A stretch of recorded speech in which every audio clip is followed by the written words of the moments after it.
Je suis Pierre Verger, je suis le président de l'association Train et Traction qui exploite le train des Mouettes pour le compte du département de la Charente-Maritime.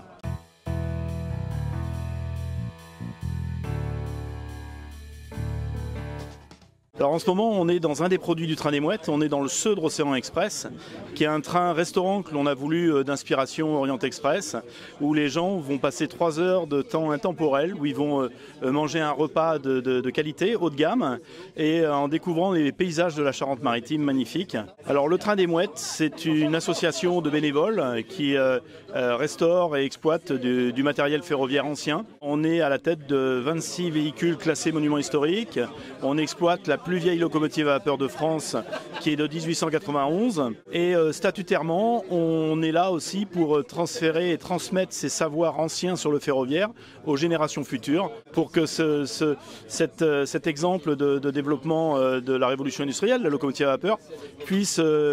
suivre et aller de génération en génération et que dans 100 ans on puisse encore la voir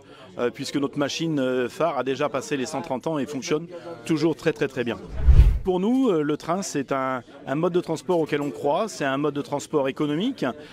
sur lequel on peut avoir des transports lourds. Alors, on va citer un chiffre, une tonne transportée par le rail va consommer 7 fois moins d'énergie qu'une tonne transportée par la route. C'est un mode de déplacement d'avenir qui a été un petit peu mis au rebut et à l'oubli, mais qui a encore ses heures de gloire à écrire avec les techniques modernes, les développements modernes, l'électricité, voilà, il y a tout un tas de choses et c'est le but du Ferrocampus sur lequel on a adhéré tout de suite parce que ce développement du chemin de fer nous tient à cœur et on a envie de le voir se développer.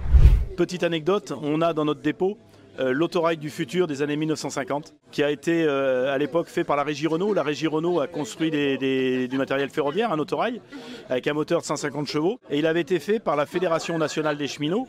dans le but d'essayer de sauver les petites lignes par des engins très légers, un moteur diesel petit qui évitait les locomotives à vapeur, 2 agents et ainsi de suite. Bon, on voit que le pari n'a pas été réussi, mais il nous reste le seul et unique exemplaire de sa série qu'on est en train de restaurer. Donc j'ai un espoir de le voir rouler à côté du train du futur qui ne manquera pas de se développer au sein du Ferrocampus. Le Ferrocampus, quand Cyril Olivier m'a appelé un jour en me disant, en se présentant et en présentant le Ferrocampus, il a commencé à me dire les perspectives de développement,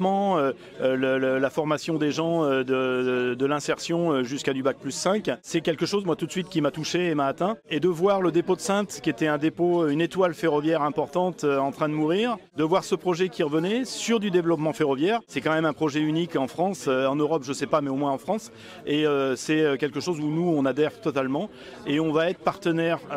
particulier du Ferrocampus. Alors déjà, ce soir, ils nous font l'honneur de venir dîner dans notre train-restaurant. Mais on va être aussi ligne test, c'est-à-dire qu'on va tester les passages à niveau, on va tester des moyens de communication sol-train, on va tester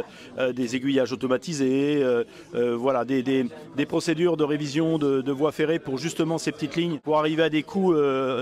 honnêtes de réparation et pas être sur des coûts de lignes à grande vitesse, puisque là on va pratiquement être sur des budgets divisés par 10. Les contraintes ne sont pas les mêmes, une ligne à grande vitesse c'est 300 km/h, nous on roule à 40 km/h et avec des charges de 20 tonnes à l'essieu, donc on n'est pas sur les mêmes contraintes.